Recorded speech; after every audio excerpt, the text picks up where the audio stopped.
93% মুসলমানদের যে ইসলামী হুকুমাত হবে তার চেঞ্জ হওয়ার কি আছে? বরং 92% মুসলমানদের ইসলামী হুকুমাত না হওয়ার ব্যাপারে আশ্চর্য আছে।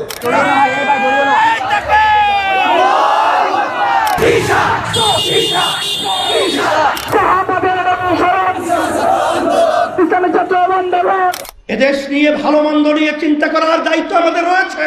আপনার যেন তেন একটা নির্বাচন করবেন, আবার চাঁদাবাজদেরকে পুনর্বাহন করবেন, আর আমাদের মায়ের কোলে আবার সন্তান হারা হবে। এটা কখনোই আমাদের হুঁশ থাকতে, গলা থাকতে, মুখ থাকতে বন্ধ করবো না, বন্ধ করবো না, বলতেই থাকবো, পরিবর্তন করতেই থাকবো।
এক বছর লেগেছে ডাকসু দিয়ে, তাও এখনো আমরা সন্দিহান যে ডাকসু হয় কিনা।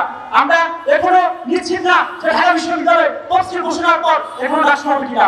শাসনে ছিলেন তাদের যে ব্যর্থতা, তারা আমাদের যে ক্যাম্পাসে তাদের শিক্ষার্থীদের যে নিরাপত্তা সেগুলো দিতে তার হচ্ছে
একজন আদবওয়ালা লোককে জিজ্ঞাসা করা হয়েছিল, এত ভালো আদবওয়ালা, এত নম্র তবিয়তের মানুষ আপনি কিভাবে হলেন, শিক্ষাটা কোথা থেকে পেয়েছেন?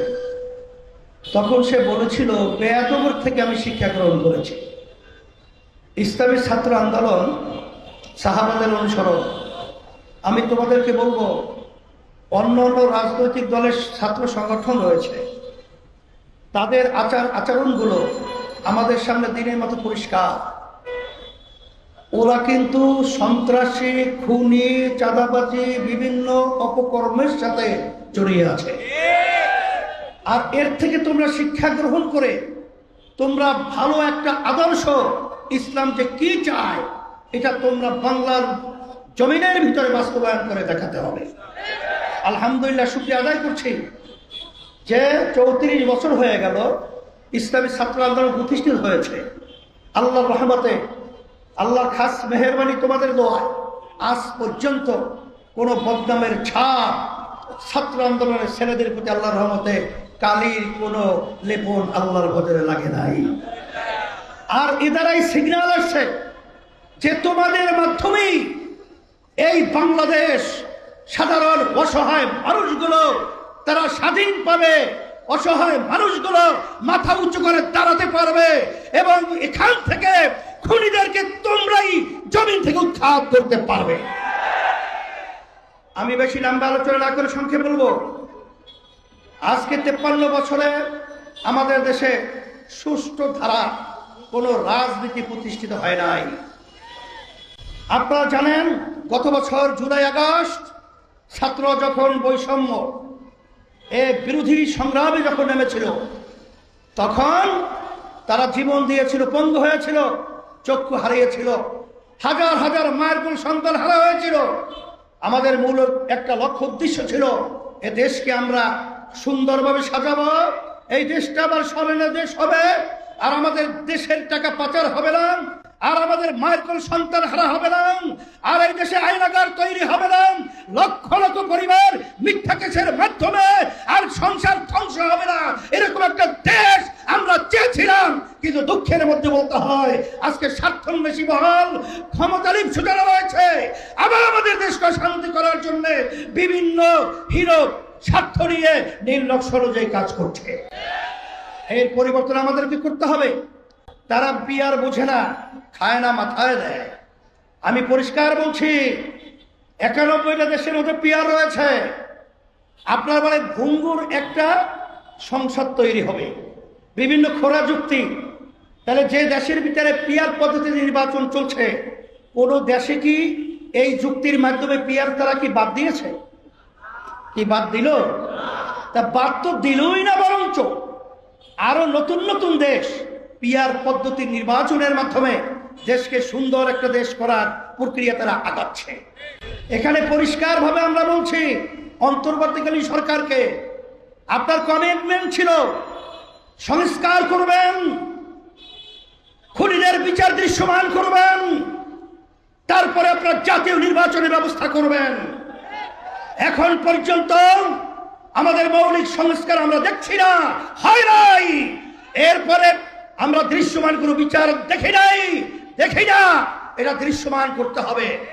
আর সাথে সাথে বড় সংস্কার হলো এই 53 বছরে যে পদ্ধতিতে নির্বাচন হয়েছে, এই নির্বাচনের মাধ্যমেই ফ্যাসিস্ট তৈরি হয়েছে, খুনি তৈরি হয়েছে, চাঁদাবাজ তৈরি হয়েছে, আমাদের দেশের টাকা বিদেশে পাচার হয়েছে।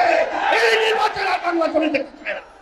এই জন্য আমরা পরিষ্কার বলছি যে আমরা এদেশের সন্তান, এদেশ নিয়ে ভালো মন্দ নিয়ে চিন্তা করার দায়িত্ব আমাদের রয়েছে।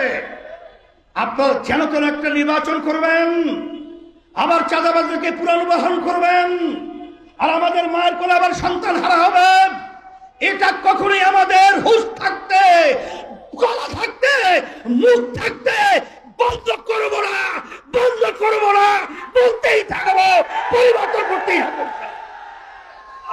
সেই লক্ষ্যেই আমি সকল গোত্রের আহ্বান জানাবো, সিংহভাগ রাজনৈতিক দল বাংলাদেশে তারা কিন্তু পিয়ার পদ্ধতিতে নির্বাচন চায়। এখানে চায় না কারা?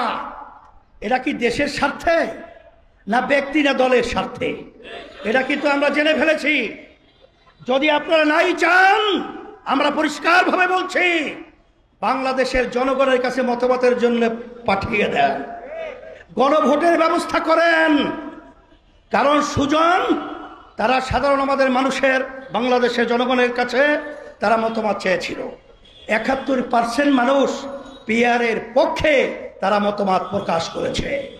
অন্তর্বর্তীকালীন সরকার কি বলবো, আমরা আর সেই কালো টাকার দৌরত্ব, আর এই পেশি শক্তি গুন্ডাদের তাণ্ডব, আর দিনের পর রাতে বাক্সে ঢুকিয়ে আমাদের দেশকে আবার সন্তান হারা করবে, আমাদের সন্তানরাও পঙ্গু হবে, আমাদের দেশের টাকা বিদেশে পাচার হবে, আর সর্বত্র চাঁদাবাজি চলবে। এই পদ্ধতির নির্বাচন আমরা চাই না, হতে দেব হবে না এবং করতে পারবে না ইনশাআল্লাহ। এই আশাবাদ ব্যক্ত করে তোমাদেরকে অতন্ত্র প্রহরীর মতো দেশকে পাহারার দায়িত্ব রেখে আমি আমার আলোচনা শেষ করছি। সকলকে ধন্যবাদ জানাচ্ছি। এই সুন্দর প্রোগ্রাম তোমরা উপহার দেয়।